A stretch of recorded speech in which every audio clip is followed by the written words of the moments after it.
Oh, yeah, that's right. There's a lady called Laura Shin.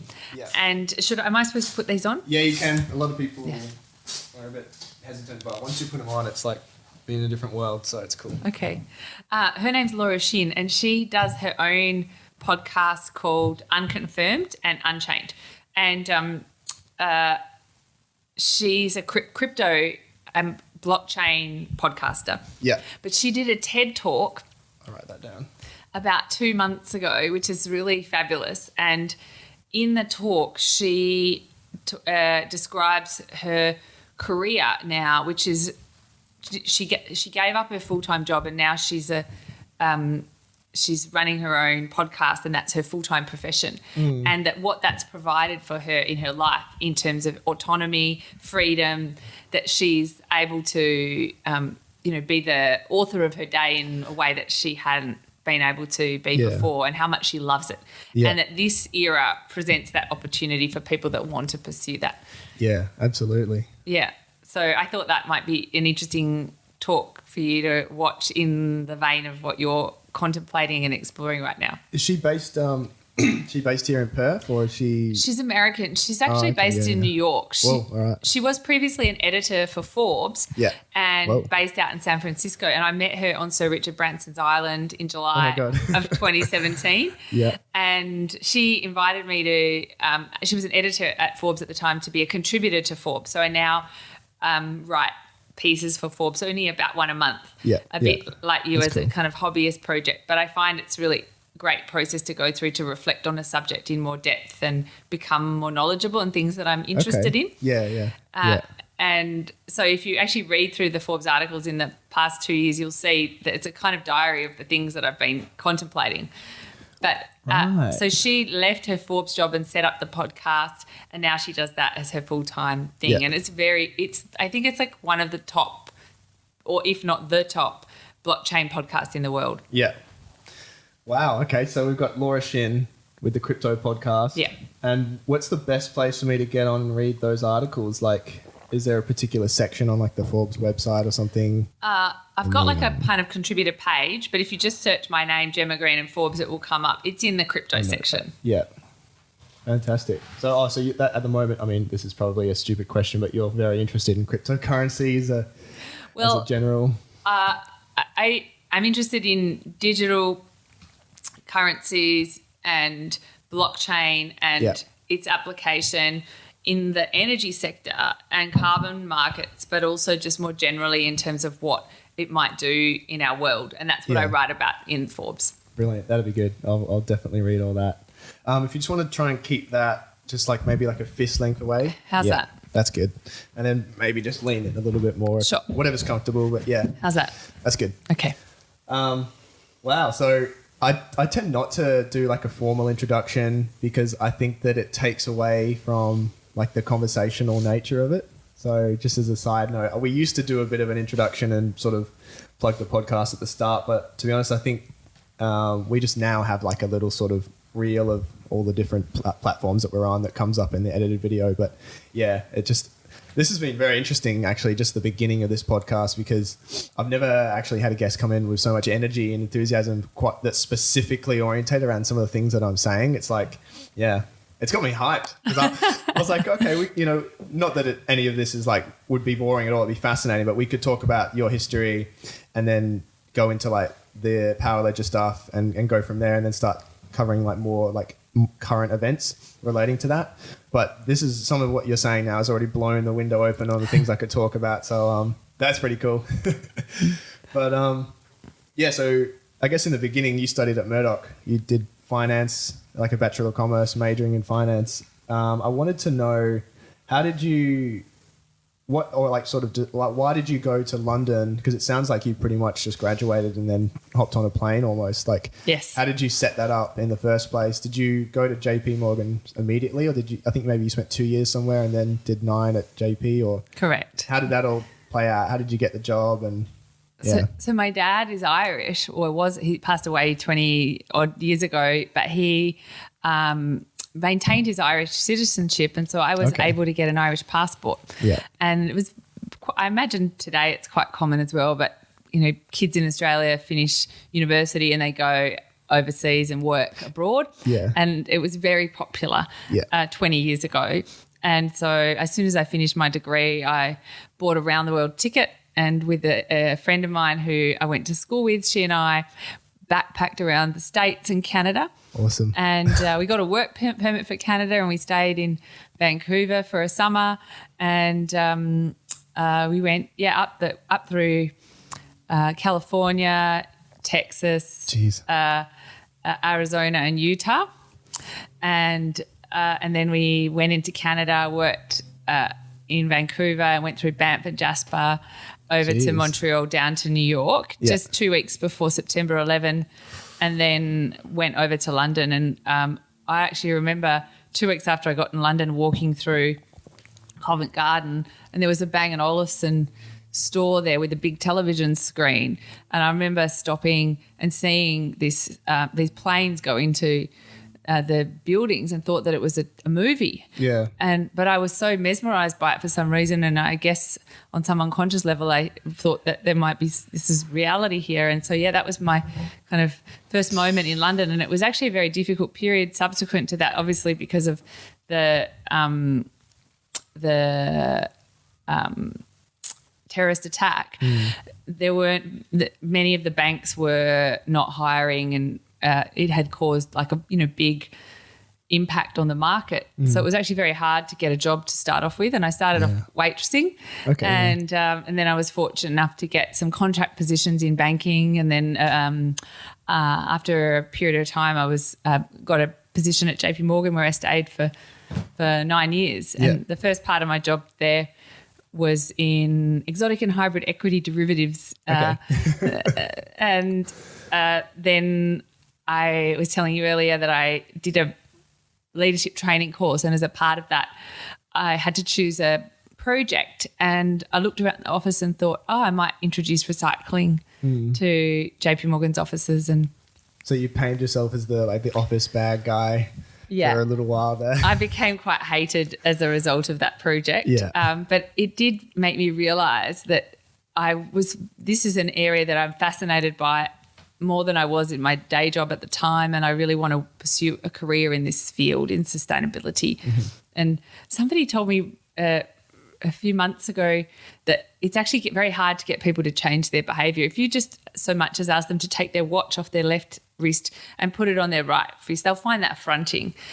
And so getting people to change their behaviour in meaningful ways is actually a big challenge. And even if it is for their better, for their own good and the good of society. And so, I guess I've got a kind of fascination with what is it that makes markets tick, and what makes markets is people.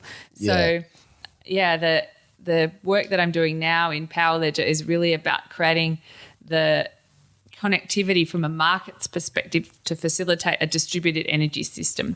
And that's what the blockchain actually does. It creates the fabric for peer-to-peer trading of energy, or for peer-to-peer trading of carbon credits, and for the issuance of financial products through the digitisation of assets on the blockchain.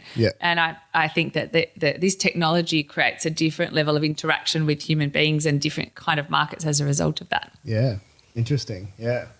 So you, when you were having this kind of realization that you had an interest in sustainability, like sustainable business, you went on and did some more study at Cambridge? Yes. Okay. You did a postgrad diploma in sustainable business. Is that? Yes. I'm impressed that you're rattling all this up. You haven't got any notes in front of you. I did a postgraduate diploma in sustainable business, and then I did one in cross-sector partnership, and then I did the master's in sustainability there as well. Cool. And then so after you did your thesis, you went hiking around the world. Which is something I'm very interested in. And actually, before we get into that, did you do some hiking when you went through the US and Canada? Or was that more backpacking sort of? It was more sightseeing. I did, when I did my first trip to the US, we arrived in Los Angeles, and then we hired a car and we had to drive on the right-hand side of the road, and that was my first experience getting out of LAX airport. And then we went to this festival, which is become really famous now called Coachella. Oh, yeah. And it wasn't that big at the time. This was in 2002. Yeah. That's great. Yeah. And then Thievery Corporation was playing in San Francisco, and I just was amazed that all those things were happening here. Yeah. It was like the epicenter of the world. And when we went to Vancouver, Air, who I really loved, was playing, and so we got tickets to these concerts. So it was just so revelatory for me, coming from Perth, sleepy old Perth, to have all these kind of experiences on our doorstep. But I didn't really do any hiking then. We did go to Bryson's Island National Park and Monument Valley, where all the Western films are set. Yeah. But we didn't do any hiking. Actually, my first attempt at hiking was the Camino de Santiago with no training, which is a bit foolish in retrospect. but 2 weeks into that, like, my body was really suffering because I wasn't pretty ill prepared, I would say. But yeah, it toughens up pretty quickly when you're doing 30 to 40 kilometres a day. Yeah. Oh my God. We like hiking. Oh, I should probably mention that my co-host isn't here because he's sick, so that's a thing. But we love hiking. Like, we're always rambling around that topic on the podcast if it ever comes up. So, excellent. Yeah, we do. We've been to Bluff Knoll a few times, which is it's good, but it's not obviously something to entirely brag about. But yeah, we've done a. What about the Bibbulmun Trail? Have you done that? Yeah, we did a 2-3 day stint a while back now, but I've done that a couple of times. I did that with my dad when I was like 10, and I think I almost got hypothermia. Like, it started raining on the way back, and I was just weak and vulnerable and cold, and yeah. But any adventures with my dad throughout my childhood have been fantastic. And memorable. Yeah. I think that I would love to go back. I would love to do the Bibbulmun Trail. There's a guy at my work, James Eggleston, and he's done it so many times. Yeah. And every time he goes on it, I feel like the pang of desire to go on a big hike again. Yeah. When I did the Camino, there were several people that had done it multiple times, and I was so shocked to start off with, because I was like, once you've done it, why would you want to do it again? But now I can understand, because it's a kind of liminal space that exists in this period while you're walking, and it's a meditative experience, at least for me. And I found that's where all these ideas popped into my head, and that was the idea to build an eco-village, which subsequently led me back to Perth instead of to Sydney or Melbourne, where all the banks are, and pursue this alternative career for myself. Yeah. So when you came up with the eco-village idea, you contacted someone that you knew that operates in sustainability? Yeah. And they pointed you towards Fremantle, but they could have sent you anywhere effectively? So it was just...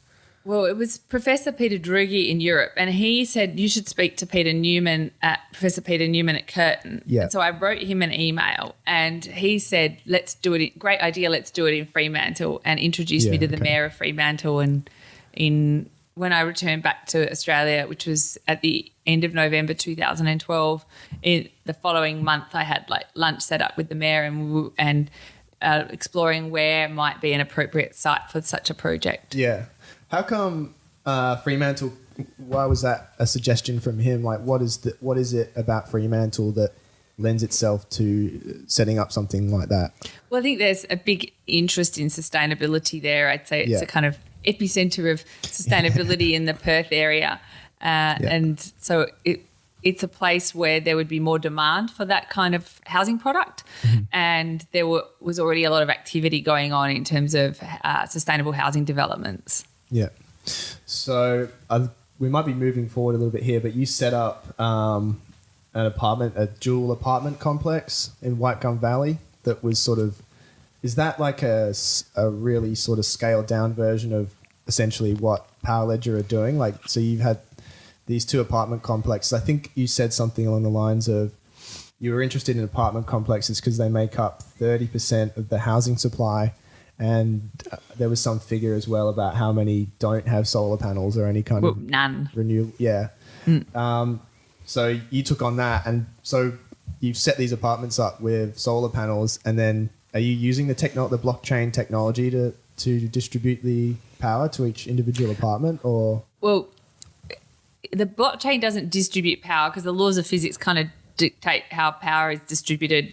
But it tracks. But it tracks energy. Yeah. So even like if you think about gas markets, like you buy gas from a particular supplier, Yeah. but the gas goes into the network, and it's not like their gas that you're buying necessarily, because other organizations are putting gas into the network. And energy is a bit the same. So energy Yeah. goes into it, but you measure the amount of energy that comes in and out, and you Yeah. can measure the origin of it. So you can say, like 10 units were consumed by you and 10 units were generated by a solar plant at the same time. And so you can net those off against each other, and that Yeah. becomes a transaction, and that's represented on the blockchain. But to answer your question about the Gen Y housing development at WGV, that was a 3-apartment demonstration site, and it was really to show how the technology can work in Yeah. a small instance so that you can validate that and then scale it up. Yeah. We also did another project in Busselton, south of Perth, with 10 houses, Yeah. showing how the platform facilitates trading of energy. Yeah. Some with solar panels, some houses with solar panels and some without. Yeah. And that was another successful demonstration of how the technology works in that situation. And then since then, we've got 2 more apartment buildings within WGV, which is an estate, that are using the technology. And I think that what's possible then is apartments trading with each other. But to your other point, in Australia, about 1/3 of the housing supply is apartment buildings, and there's no solar in there virtually, whereas houses are about 30%. Yeah. Represented with solar panels, and new housing stock is about 45% apartments, Okay. because we're densifying our cities. Yeah. And so there's a big opportunity, I think, in 2 ways. One is new buildings that are 5 stories or less, putting solar on the roof, because you can supply most of the building with renewables in doing so. But then also retrofitting solar into the existing housing stock as well. That's a harder thing, Yeah. because it requires the body corporate and the bylaws to change. So you need about 65% of the residents within an apartment building to agree to do it, Okay, and yeah. to fund it. Yeah. And so whereas with a new development, it's the property developer that decides to do it. So it's a single person that makes the decision and funds Yeah. it. But it doesn't mean to say that it's impossible. It just requires more things to navigate through. But I think we're moving from this centralised energy system, which we've had for more than a century, which is big power stations, transmission lines, which are the big power lines, and distribution lines, which are the lines we see in our neighbourhoods, bringing electricity to our homes and businesses. And it's now morphing into a hybrid system, which has got a lot of generation on rooftops, Yeah. as well as big power stations. And we haven't yet figured out how does the marketplace work with this new energy system. And I think what the blockchain offers is a level of sophistication to facilitate that transactive grid. Yeah. Okay. So this might be oversimplifying it, but the dream would be, I guess, with this system is to have such a supply of solar energy that's sending obviously energy throughout the network that you could essentially cut off like that original supply and then just kind of work on Distributed. Yeah. I think in some places it will work more readily than others, but the idea that you would just be able to cut the umbilical cord to the transmission network on the national electricity market over east would be quite a stretch, I'd say, right now. A bit optimistic. But you've got a lot more commercial consumption of energy there, whereas over in the West Coast it could be more conceivable. Mm-hmm. But you would need a lot of battery supply. And the Australian chief scientist, Professor Alan Finkel, did the Finkel review. And in it, he suggested that if you co-locate solar and wind with batteries, so solar with batteries and wind with batteries, then you're more able to do that. So he was saying rather than just putting solar and wind in and creating this very lumpy, peaky load that you have to balance with differential power from, say, a gas-fired power station, if we start coupling storage together, that future is more conceivable and closer. And so I think that I agree. I think that presents a great opportunity for us. And in New South Wales and in South Australia right now, the government's offering very big subsidies for batteries. So in New South Wales, I think it's about $4,500 for a battery plus another $2,500 for a solar system on top of the existing subsidies. And in South Australia, it's about $6,000. And that's actually making the payback for the batteries sort of sub 6 years. Yeah. And Yeah. I think that's going to dramatically change the face of their energy systems. And you may see them installed in both houses and apartment buildings. Yeah. So that there will be more renewable energy generation autonomy. But I think that if we just size those systems so they self-supply, people will disconnect from the grid because they don't require it. Whereas if we create the price signal for them to transact their surplus energy, they'll size the systems bigger because they can get an income from doing so. Yeah. And they'll stay connected to the grid. And that's really what we're trying to facilitate at Power Ledger in the work we're doing. How do we create the marketplace and the economic conditions such that the grid is still used and maintained, because not everyone can afford solar panels even with the best payback period. Yeah. And the grid is an essential service that can, provide a lot of value, but we need to get the economic framework right to ensure its ongoing survival. Yeah. Wow. Okay. That's interesting. So you kind of, as much as you want to get away from the transmission, you kind of need it as well as a safety net to kind of sort of coax everyone across over time, the people that can't immediately go on to solar rather. Yeah, I mean, there's actually problems on the national electricity market because there is a need for another interconnected system right now, and that is to South Australia because it's got so much wind. The prices are very volatile and it becomes very expensive. So the price volatility in South Australia because of the distributed renewables is a problem, and a transmission interconnector will definitely help that. But I think you've got to take a step back and go, hey, we had one system and we're in a transition period to another system. And it's in that transition where you get all of these kind of unintended consequences. As you get a realignment from a centralised energy system to a distributed energy system.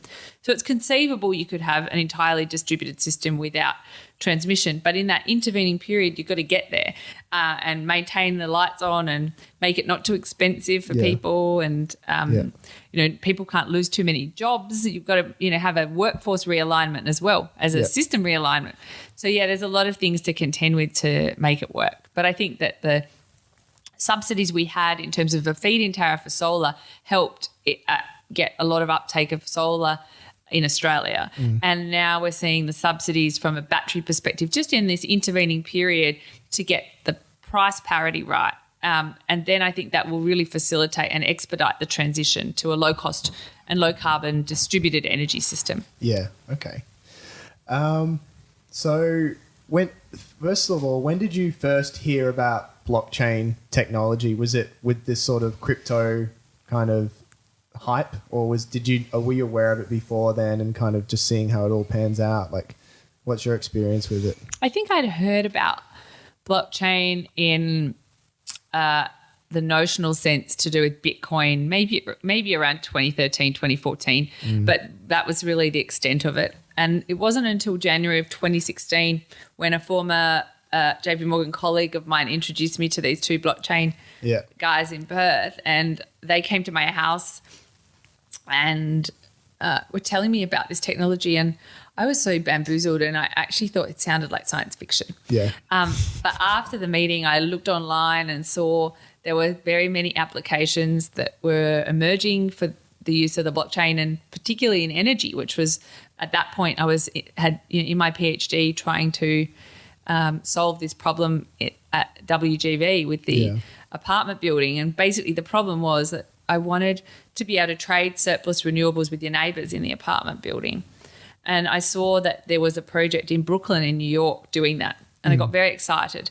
And I called up Dave Martin, one of my fellow co-founders, and said, hey, can you chat with these blockchain guys? And he did. And he said, this is fantastic. This can change the future of the grid. Yeah. And I want to set up a company to do this. Do you want to join me? And I said, sure. And so we formed the company 3 months later in May of 2016. So we're coming up to our third birthday soon. So that was my first sort of foray into the blockchain, and I think my understanding of it, I would say, evolves every day. There's more and more ways that I could see it could be applicable and it could solve problems, particularly in the sector that I look at most deeply, which is energy and carbon. Yeah. So almost 3 years now. You guys have. It seems like you guys have moved quite quickly. I believe you had like an ICO at some point along the way. How did that go? Was it the first of its kind in Australia at the time that you guys did it, or had there been other? We did Australia's first initial coin offering, or what we called a token generation event, and we did that in October of 2017, and we were fortunate to raise $34 million in doing so. But in terms of your first point, which is whether we've moved fast or not, I think we've done a lot in the 2.5 years that we've been around. We did our first project in Busselton, which I mentioned, and then also in Auckland, peer-to-peer trading project there. And since then, we've got two projects in Japan, one with a virtual power plant, one peer-to-peer trading, one in Thailand, peer-to-peer trading that's in Bangkok, and it's going to scale up. It's just under 1 megawatt now, and it's going to get to 4 and then another 12 this year. And then we've got a carbon project in California working with Silicon Valley Power, as well as a peer-to-peer trading project in Fremantle working with Western Power and Synergy, the energy companies here, and Curtin and Murdoch universities. And I'm really proud of where we've got to, but in terms of the sector, it hasn't yet scaled or commercialised, and so there's a kind of burning desire to get to that place as quickly as possible. And it always feels like you want to be further along, but in terms of the projects that globally we have got a leading position in that respect, and so. But I think the race is on to get the projects that are going to deliver scale and commercialisation of the tech. Yeah, that's very exciting. I really need to get onto Twitter, I think, because I came across your Twitter account doing a bit of research for this, and it looks like what I wish Facebook would look like. Like I tend to, because we've got the Layman's podcast set up on Facebook and Instagram. I post all the kind of interesting articles that I come across on Facebook, but it doesn't get any traction because I don't think that as a social media platform has the kind of flavor about it. But when I looked at your Twitter, it was just like an endless feed of like really interesting articles that had substance. They weren't just like memes or just ridiculous content, which I wouldn't expect that from your Twitter page. But it seems like Twitter's more of the kind of the platform for that to kind of share those articles and have those conversations. So I've got to get on it, really. Are you not on Twitter? No, yeah. Yeah, I find that Facebook is more of a kind of casual social thing, whereas Twitter is something that's about for me, reading about and posting about the leading edge things that are happening and seeing what is at the kind of the frontier of the fields that I work in, which is technology, blockchain, energy, and carbon. Yeah, I see. Facebook to me has just virtually. Outside of the fact that you can use it to keep track of events that you get invited to, and that seems to be the primary use of it. For me, it has like no social utility. Like it's mind numbing. It's probably, I don't know, it feels like I'm kind of losing brain cells when I'm on it. So Twitter's where I need to go. Because I'm always trying to spark up debates on different topics, and it usually starts with the posting of an article that has some kind of conjecture about it and talking points and things like that, but it gets no reciprocation from anybody. So LinkedIn's quite good, I think, in terms of people that are working in your field commenting on subjects. So I find that there's a lot of engagement from people that are interested in your same subject matter from LinkedIn.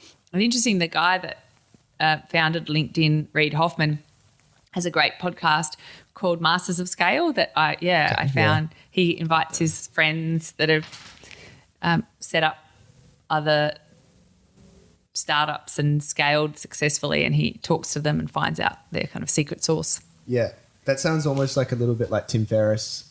You listen to him? Yes. Yeah, I think that they've interviewed each other, actually. Okay. Yeah. I listened to a fascinating one. He talked to one of the co-founders of Airbnb. Oh. And that was just unbelievable.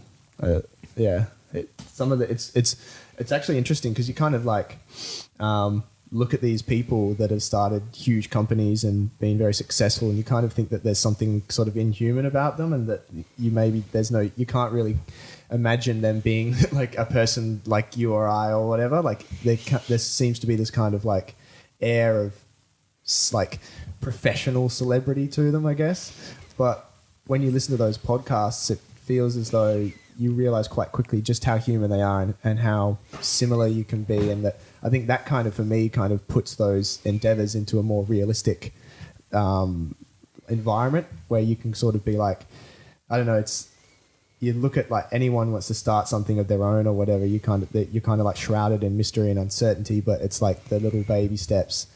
People tend to glaze over that part when they talk about success stories. So I don't know, rambling. Well, I think that what you're talking about is that the only thing that distinguishes those people from us is that they have an obsession with their particular field and spent time making something happen in it. Yeah. And that I think seeing that it is, as you say, those steps repeated on repeat means that it's accessible for you and me. It's a matter of finding something you're interested in. It doesn't have to be the perfect thing, I think. In fact, it's just starting the process of actually pursuing something that you're passionate or mildly passionate about, and that might lead you to the next thing and the next thing. And that was the thing in my case as well. I started with the recycling project and then was helping the bank I worked for look at its lending and financing activities from an environmental perspective, and got a lot of knowledge about energy markets from that, and then subsequently was interested in being involved with building an eco village, and then became focused on electricity and then the blockchain. And so I think that just having an obsession with a problem and pursuing that leads to maybe something that you might say is the more ultimate passion. Yeah, definitely. I think it's definitely the way to move into that. I know really until, like I was saying before, until I got interested in podcasting, because I'm like a ridiculously obsessive person. I never really had a particular focus for my obsessive tendencies, so I was just kind of like half starting things and then just generally being like, I guess like maybe like hyper vigilant, like with thoughts and ideas, but no actual substance to them. But yeah, the podcasting thing has been a good outlet for that as well, I think. Well, I think I think you should pursue that further, and I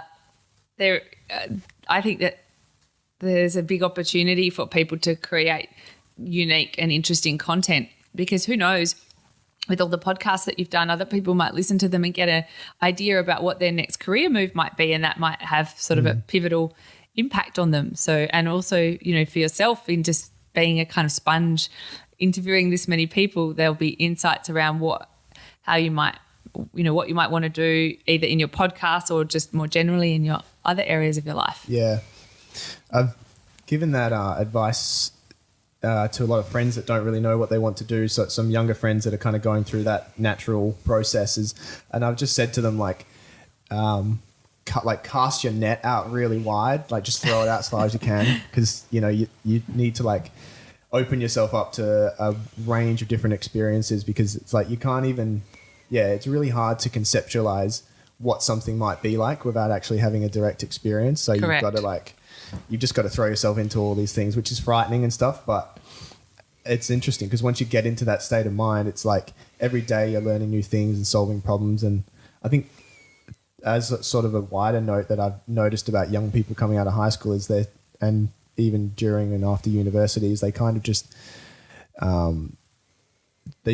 settle with this idea that they're done learning and that's it for the rest of their lives, which I think is like one of the most damaging things to hold on to or to have in your mind, is that you're done learning. I think it's just like...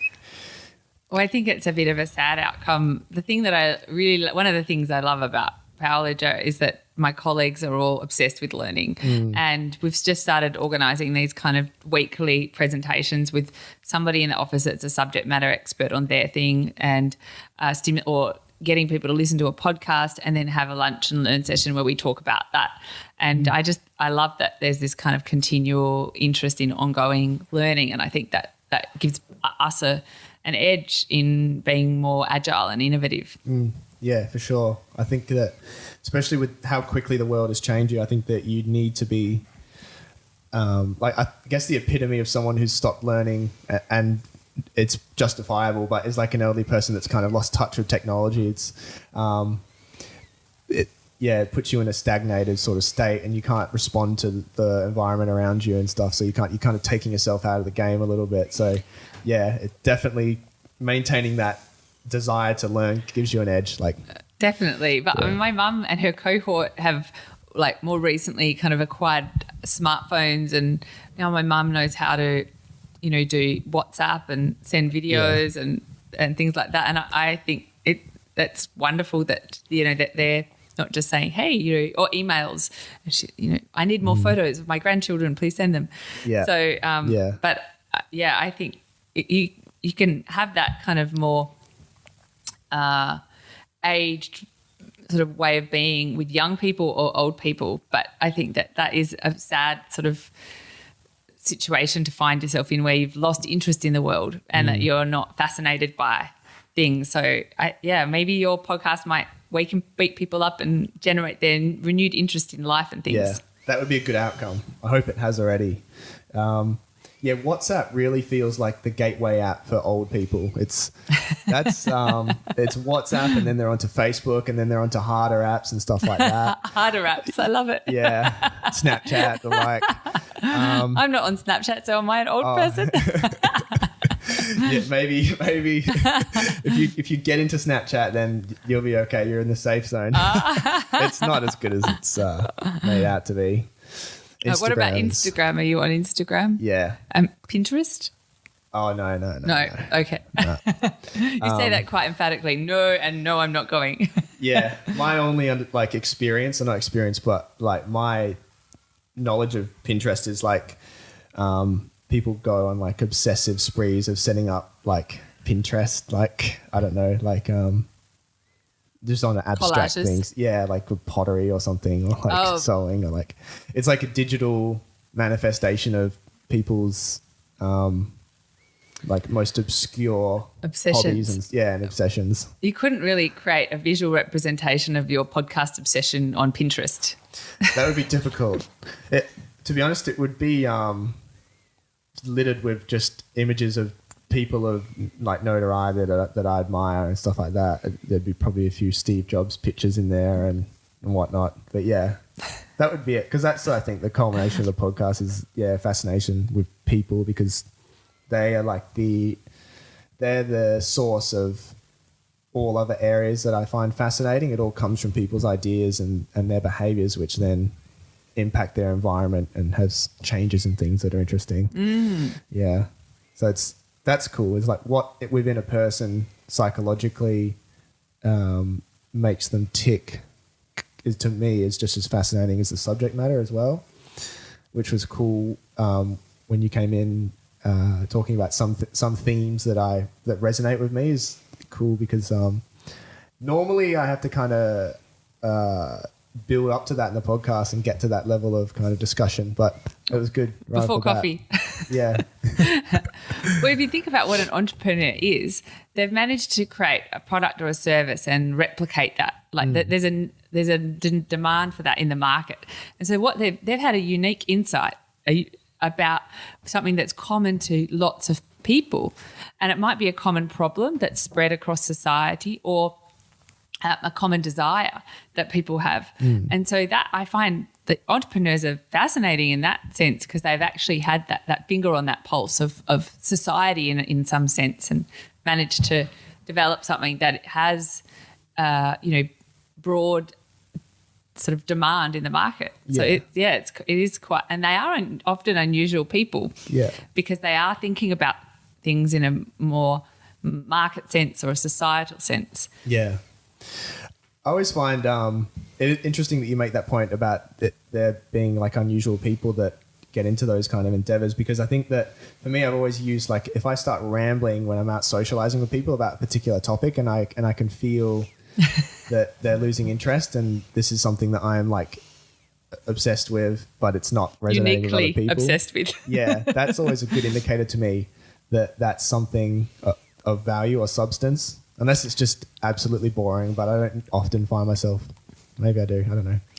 Well, there's not that many, entrepreneurs aren't just lying around everywhere. So there's not that many people that are really thinking that deeply about, what makes society tick or commerce or markets. So it is an unusual kind of hobby.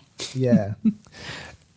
This is a bit of an interesting topic, but I wanted to talk to you about, so like there's a lot of positive sort of outlooks of entrepreneurs and people that enter the business space and succeed within that realm. But this kind of relates to an experience that I had for a few years in a place where I was a business where I was learning from someone, I guess a mentor, and seeing the wonder of that entrepreneurial nature, but also seeing a very different side that I wasn't aware of from an external standpoint, which is how cutthroat and aggressive it can be, and how just how savage it can be. And I guess like that's where you get statements like it's business is like it's not personal and it's just business and things like that. But do you ever experience that in that realm, and does that take away some of the joy of the entrepreneurial pursuit, or is that something you've accepted as like a sacrifice you have to make to kind of like have to be that way to kind of get things done and stuff? It's a great question. I think there's two aspects to it. In last year, I was fortunate enough to win the EYA FinTech Entrepreneur of the Year award, and there was a award ceremony in Sydney that I went to, and there were 500 people at this event, and there were past winners and people in the business community and the finalists as well, and the judges and their partners and whatnot. And there were so many entrepreneurs there that I got to meet and talk with. And I had never in my whole life until that night felt like, this is like my cohort. Like this is a community that I'm a part of. And I actually felt a sense of belonging there, because there were people that were all striving to do things in commerce, and that I realised that was a passion of mine, and that this was common to us. And so I felt like I belonged in this group, and that it was great to meet all of these people and swap their business cards and be in touch with many of them since then. So I felt like inspired to be a part of this group. And then in the other part of it, in terms of you mentioned the cutthroat part of it, and I think that was, I would say I am a very driven person, but I want to be fair in how I operate. And I have been on the receiving end of people that have perhaps wanted to take the most for themselves, not come up with something that was that fair. And because I was inexperienced, I didn't know that was going on, and subsequently found out, that I'd been taken advantage of, or that I hadn't got a fair deal or a good deal even. And that you start to get into the world of, needing legal advice with contracts to make sure things are fair, and things get, slotted into contracts that if you're not being vigilant, you might not notice that it's happened. So there's that whole world that does exist out there. And I feel a bit sad that it is that way, and that you do have to be hyper vigilant, and that you're not always going to be dealing with people that have good intentions, or that want to create a win-win situation, or that want to deceive you even.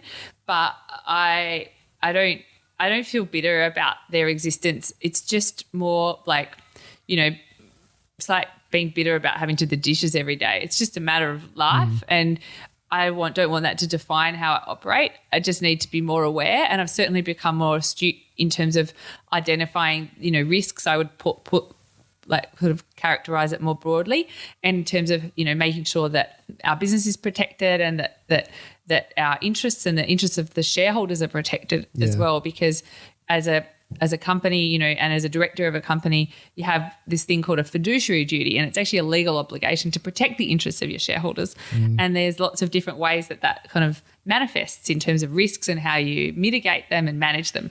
So I think I've definitely become more aware of that kind of way of operating in the business sense. But I'd say that those people exist in everyday sense, whether you're in business or other sectors, like the not-for-profit sector. There's people that perhaps want to take advantage or don't do the right thing or not contribute there, fairly.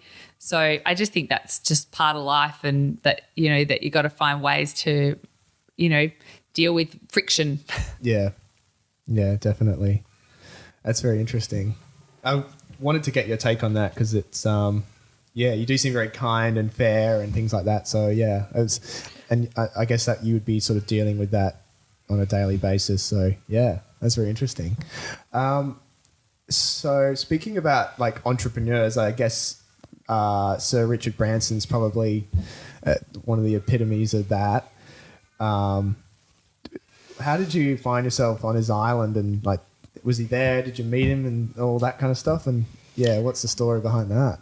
So I've been now to his island twice. I went in July of 2017 and then October of 2018. And the first time was for the Blockchain Summit, and the second time was as a finalist in the Extreme Tech Challenge competition, which Powerledger was fortunate enough to take home the crown and win.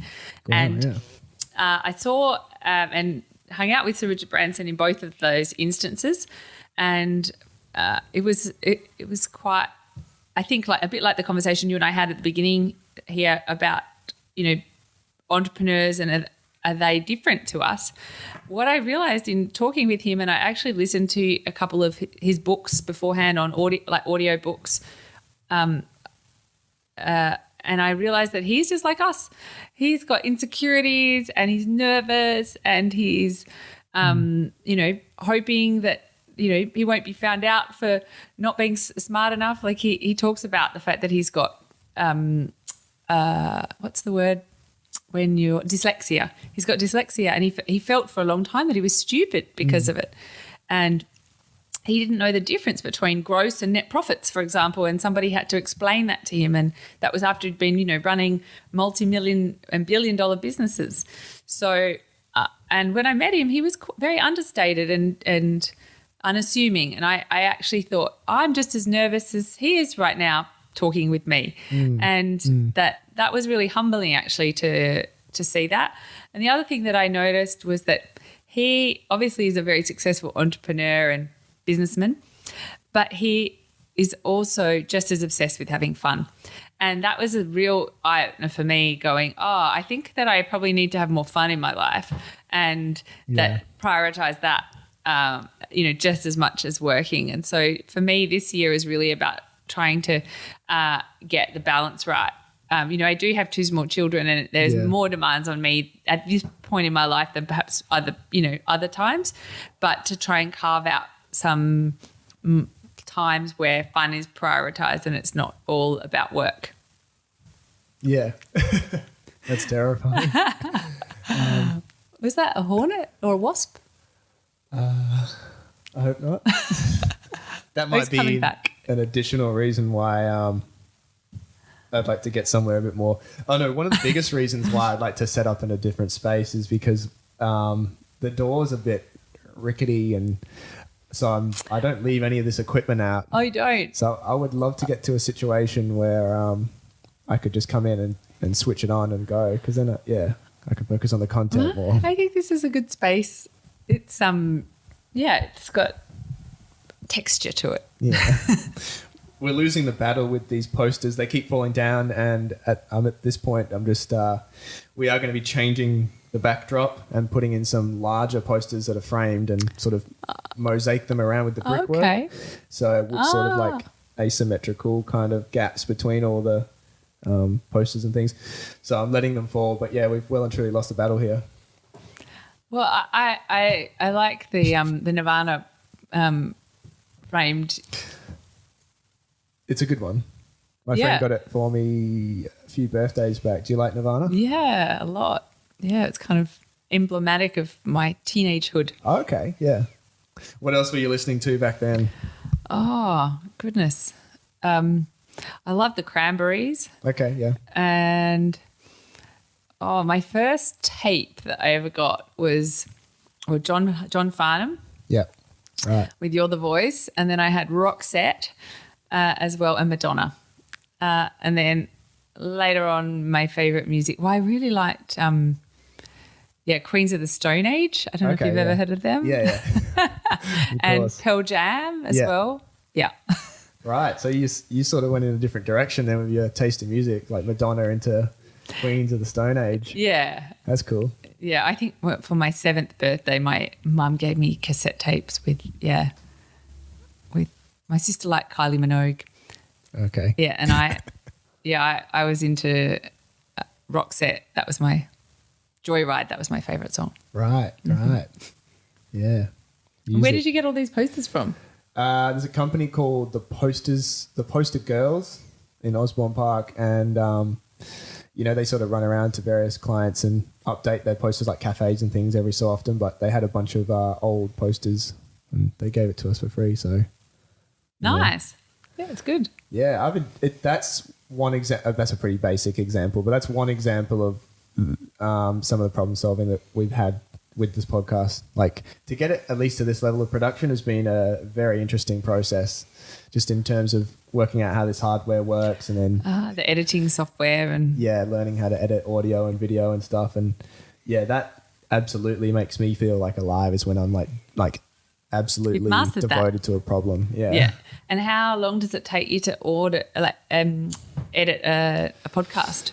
The audio for pretty much any podcast would take, it's quite quick. We've got a pretty streamlined process. It might take like 20 minutes to get me to export to a point where then I can input that into the video editing software. And then the video editing, I just drag in, I won't explain the process too involved, but pretty much just do a multicam edit between these two cameras. So you have to actually physically sit there and kind of toggle between the two. So that can be interesting. And there's a tendency to want to put the playback up to like a 5 times speed, but then you have to be really responsive with the toggling. So you kind of have to, you become almost like you're looking at people and watching them talk, but you're not looking at them like you would normally look at a person. You're looking for like almost imperceptible cues in their face that say they're going to talk soon, so that you can just toggle across. So it's fun. And you do that for like, I don't know, if we do like a 3-hour podcast, you'd be doing it for 3 hours, just sitting there. Okay. So the longer I talk for, the longer you'll be editing. Yeah, pretty much. But I love a long form discussion. I think that there's so much value to be had there. It's like you can make people look any way you want with a 5-minute discussion, and you really don't get to know the person and their ideas and things like that. But the long form, it's like there's no hiding. That's where genuine people come to the surface. And so sometimes I don't often get declined for people to come on the podcast, but when some people do, I wonder, like, are they frightened of the long form aspect? Especially people that are operating in entertainment, where they're trying to kind of put out this perception of their persona to be a certain way. Control the message. Yeah. Yeah. Well, I didn't bring any notes with me today. Yeah. I'm definitely under scrutiny more than usual, but hey. Yeah, no, it's good. But I think that it's in my nature anyway to always try to like be sort of divergent how I think and behave. Like a good example of that was like, when I sort of left my last employer and I'm still studying, so I needed some sort of part-time, like 20, 30 hours a week work. It didn't even cross my mind to just get onto Seek and send out resumes. Like, it was like, I'm just like, no, this is not going to happen. Like, it's just, you're not going to separate yourself from anyone like that through that method, which is just like what people I think around me I see all the time. Just they rely on that. It's like job hunting, and it's like do the bare minimum, put your things out on Seek. But I just picked up the phone and started calling like all these different like investment firms and financial planning and various whatever, and just tried to give the most compelling, persuasive speech. As soon as I got onto the director or whatever, I'd try and first of all get past the gatekeeper receptionist, and then try and compel the director to meet with me, and then go from there. Well, I'm sure you got a job off the back of that approach. Yeah. I know that if people make that effort to contact me, then I'm very likely to meet them for a coffee and find out more about them. And even introduce them to other people that might be looking for staff if we're not hiring somebody. So I really appreciate people that have, you know, gone out of their way to you know, put themselves out there. I think almost to my own detriment, it actually makes me feel a bit gross to do things the way that other people do them. It's like, I don't know. There's just a weird thing inside me that wants to do something different to other people. Well, doing a podcast is unique. Yeah. It's, I don't know. And a long form podcast with video attached to it is also quite unusual. So, how's it going? Like in terms of the readership, or what do you call it? Viewership, listenership. What do you call it? Listenership. Yeah. It's good. It's a slow build, but we are moving forward. So that's good. Where do your listeners come from, or your viewers, as it were? YouTube seems to be our main sort of catchment area, like because I think the benefits of doing the video element to it is that, I mean, we have our set up social media sub now where on Instagram, which is linked to our Facebook, and so it automatically posts, is I'll put together from the episode 2 up to 1 minute snippets with subtitles, and one will go out on Instagram about a day before the episode comes out, and then one will go up about 3 days afterwards to try and capture as many people. So it has great promotional value to do the video aspect, and then that's obviously we're trying to sort of pull people out of the social media world and sort of take them towards YouTube, and then from there we can direct them off to the platforms that are available to us that would suit them best. So it could be, I mean, our 2 main platforms just for the audio only episodes, which are identical anyway to these episodes, is iTunes or Apple Podcasts. People get confused with that, and Spotify. So ideally we sort of bring people into the YouTube realm just because they've seen these promotional videos. They realize that they can't sit and watch a podcast on YouTube unless they have YouTube Red, and then you can close the app and walk around like you're listening on some other app. So they can't sit down. So then we try and sort of feed them off into the right areas. And then that's our plan of attack at the moment. But I need to revise funnel. it. Yeah. Is it working, or how is it working? Yeah, it is working. But we'd like to, the engagement's good, and it seems like we're getting the views and listens that we're happy with at the time being. But I think we'd definitely like to get more committed engagement. So in terms of like subscribers and people, so people regular subscribing to YouTube or the iTunes or Spotify. That can be difficult, and it's strange. I'm fascinated with why that is difficult, because for people seem to have this, and I have this as well, but when they are online and they're offered to subscribe to something, it's at no cost to them. It's just going to be at worst a little notification every now and then, but they seem so hesitant to commit themselves. It's like there's a lot more psychological baggage in that decision than meets the eye, I suppose. Yeah. Well, that's what they call in commerce the sticky customer. Yeah, okay. And creating the sticky customer is kind of like the ultimate, the holy grail in in acquisition and retention of a customer. So, I mean, to that point I made about changing a watch, but clicking that button that shows a level of commitment that, you know, but perhaps creates some apprehension in people. Where in the world are your listeners? Mostly in Australia and the UK, but we do have a couple in Portugal or something like that. I don't know how accurate the analytics are on YouTube, but we've got some bizarre countries that are tuning in. Anomalies. So, it'd be cool. I'd love to get this to the point where, I mean, I'm very hesitant about trying to monetize this. There are obviously things available for me to do, but I don't want to come off as like disingenuous just yet. I feel like people might be more hesitant if they see that, I don't know, if they see that I'm making some financial gain from it. I think if you're being transparent about it, you know, people like have many podcasts with advertisers that, you know, are inserted into the audio, and, you know, it's obvious that they're sponsoring that particular podcast. So I think that's kind of accepted, you know, a legitimate thing to do. I think so. It would be good to pick up some advertisers. It's probably something I need to do, is go out and start ringing around and try and see if anyone would like to get behind it and stuff like that. Because then, I mean, at the end of the day, it's not necessarily a guarantee that I'd make, but particularly in the early stages, the money that I would make from doing something like this, I would definitely want to reinvest back into this project and try and improve our surroundings, improve the hardware, try and definitely try and streamline the editing process. Like I'm all over that now. So if I could maybe even get someone in to kind of do it, and then I want to be 100% focused on the content and like guest acquisition and things like that. So that would be cool. I think that could fast track things, but we're sort of on the precipice of that kind of hump, and then we'll get over it. But yeah. Yeah, it's great. Good fun. What's coming up then in terms of Power Ledger in the near future? What have you got going on?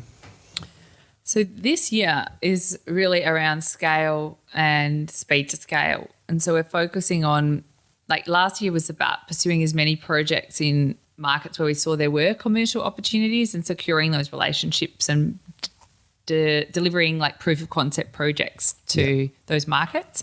And this year is really around adding users, megawatt hours traded to the platform, carbon issued and traded on the platform, and projects financed via the platform. So they're the kind of 4 metrics: users, installed capacity of energy, carbon, and assets issued, so that we can get the technology used more and to a level where the business is self-sustaining.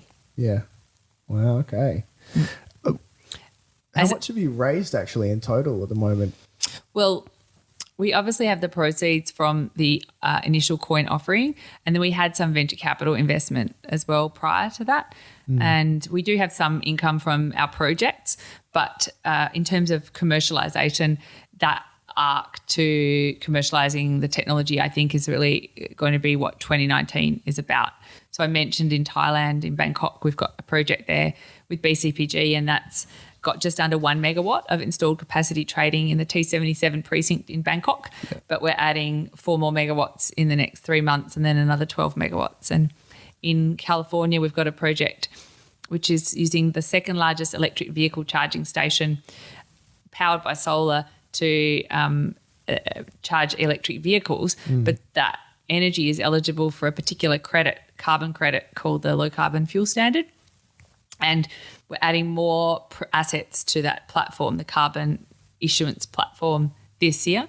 And then in Japan, we announced about 3 weeks ago a project with Sharing Energy. Yeah. And they're an aggregator of energy. In Japan, the feed-in tariff is expiring in October. And so companies are looking at how do they sell that surplus solar that was previously getting a feed-in tariff in other ways. So they're using our platform as a kind of aggregator to aggregate distributed solar and sell it in the market. But they've got a very big ambition to get to 55,000 customers by the end of 2020 using our platform. And for our peer-to-peer trial in Fremantle right now, we've got just 40 customers signed up, but there's a push in the next few weeks to get as many as 400, and then look at perhaps expanding the time frame to where the actual Smart Cities project goes until May of this year, May of 2019, but to extend it beyond then and expand the geographical reach as well. And so it's really around adding more users to the platform and energy traded to the platform and carbon to the platform, and verifying which are the markets that will provide the biggest opportunities for speed to scale. So in Thailand, the government's just announced peer-to-peer trading from consumer to consumer, whereas up until now it's just been allowed from business to business. And then in India, for example, there's 2 states that have announced peer-to-peer trading, the state of UP and in Delhi as well. And so we're starting to see these developing countries that might leapfrog straight to the latest technology. And you can already do it in Australia, but I think that there's more entropy in these big established markets where many of the big players are, making a lot of money from maintaining the status quo rather than innovating. And if you look at disruptive innovation theory, which is what I did my PhD on,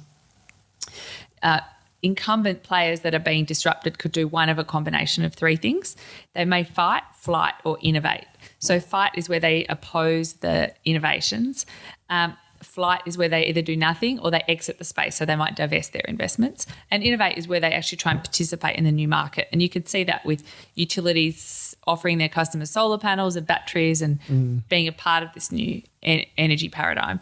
But they may be doing a combination of things. They might fight and innovate at the same time. And that was really, they innovate because they may have to cannibalize their existing market, because if they don't, other players will. So they need a cut of that new action. And so it may be incumbent players that have a lot of vested interest in maintaining the status quo, may not be the first to market. They may only just dip their toe in the water and see what the market itself is doing and see then how they might want to get a slice of that action. So there's, I'd say, more agility in developing countries in certain instances. Wow, that's cool. And that, I imagine, probably looks really, I guess, in like sort of in terms of like corporate responsibility and stuff like that. Does it look really good as well for you guys to be trying to sort of implement your technology into those areas as well, if not just on the side of them being willing or more likely to take it on, but... Well, I think most of the utilities know that their customers would like to trade peer-to-peer. Yeah. And to your point about getting customers and retaining them, utilities spend a lot of money on customer acquisition and retention, and the holy grail of the sticky customer there is where they get the customer and they don't leave. Yeah. But on the east coast of Australia, churn is about 30%. And so things that they can do that retain their customers in the long term is something that's very valuable to them, because acquiring a customer costs a lot of money. Yeah. So I think that they're aware of that, but I think that you've got to marry problems that the utilities have in addition to just that core thing.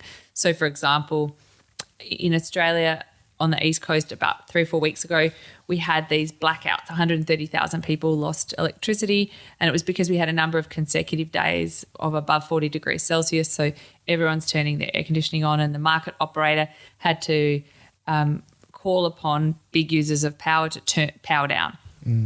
And there were some energy companies that were sending out texts to their customers saying, if you turn off between 5 and 8:30 p.m, we'll pay you $10. And to try and reduce the outages.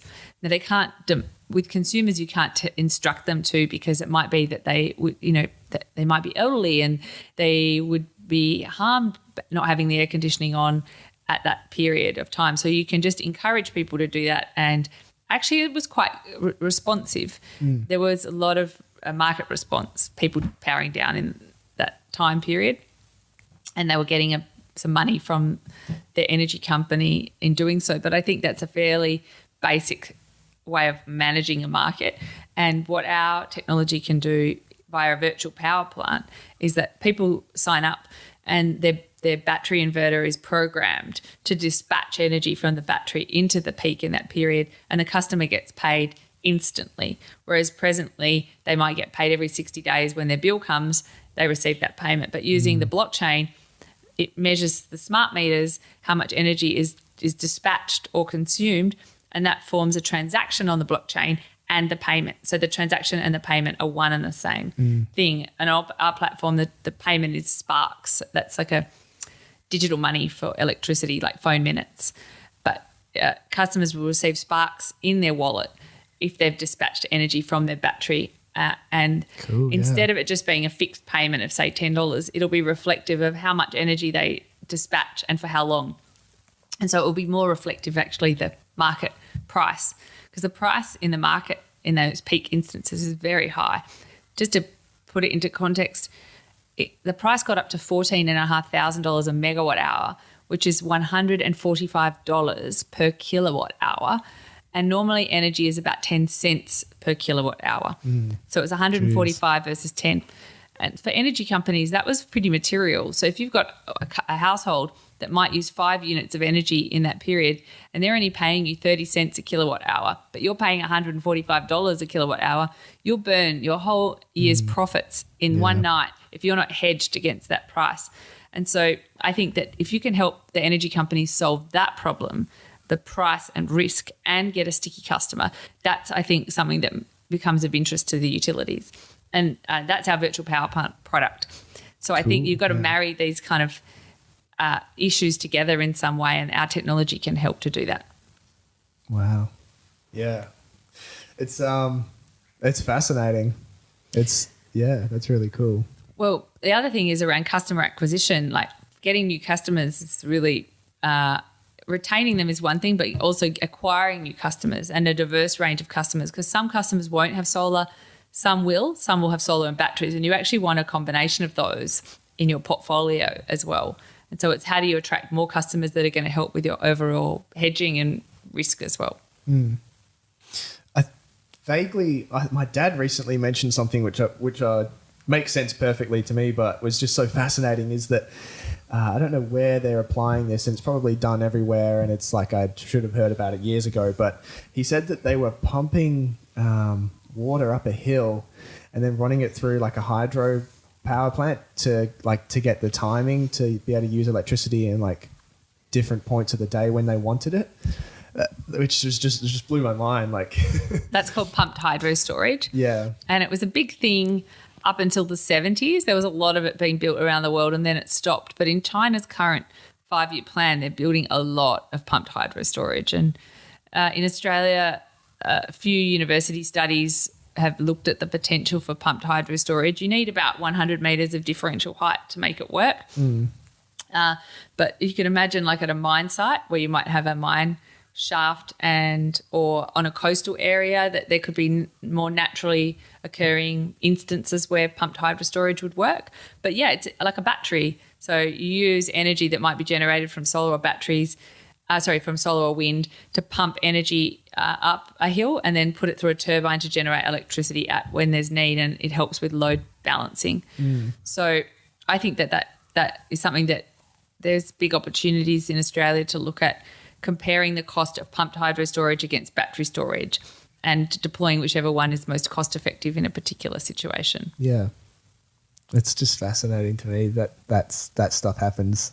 Sometimes I find myself looking back and wondering, like, with so many different things, like how did we come up with that, just in general? Like pumping water's been around for a long time, but using it in this instance, because solar and wind are often actually inversely correlated. So if you couple them together, the amount of differential power you need from either a battery or a pumped hydro storage system is much less. But then you start to create this kind of 24-hour renewable power world. Yeah, that's very cool. Did you want to mention anything that was coming up in terms of the business or anything like that this stage, or anything people could be aware of, or even just where to find you guys and more information about Power Ledger? Yeah, I mean, we have a Facebook page, a Telegram group, which is like a kind of WhatsApp for people in the blockchain world. Okay, cool. And I think we've got about 12,000 people in our Telegram group.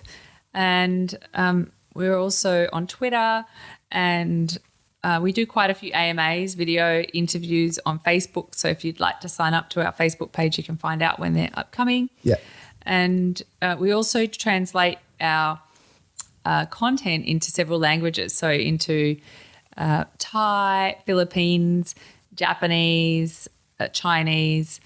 And so we've actually got Telegram groups in all those languages as well. That's cool. Fantastic. All right. I'll try and chuck some of those in the show notes as well to make it easier for people. But thank you very much, Dr. Jemma Green. It's been great. Thanks for having me. Thank you. Lose track of time with these things. Oh, yeah. What time is it? 10:30. 10:30. Well done. I was just going to say, I don't think you should change this room. It's fabulous. Oh, really? Yeah, I wouldn't be. I just think it's great. It's just,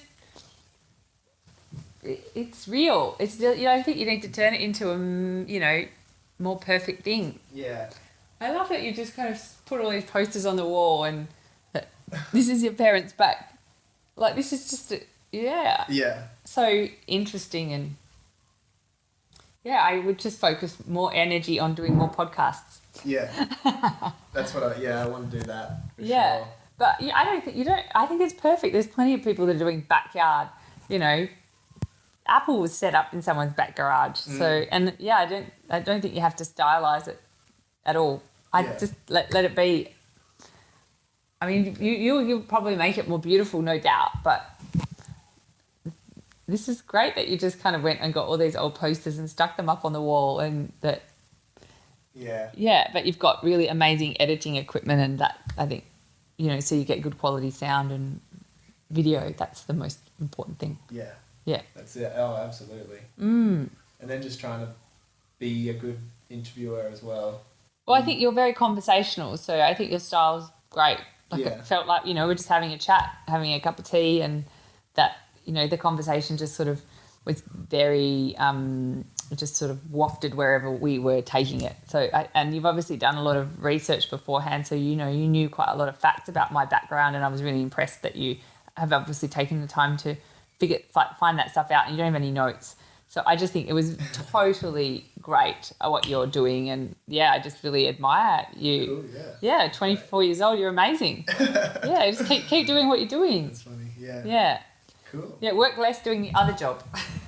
That would be your advice, really? That would be my advice. Oh, wow. My advice to you would be move home, stop doing the other job, and just focus on this.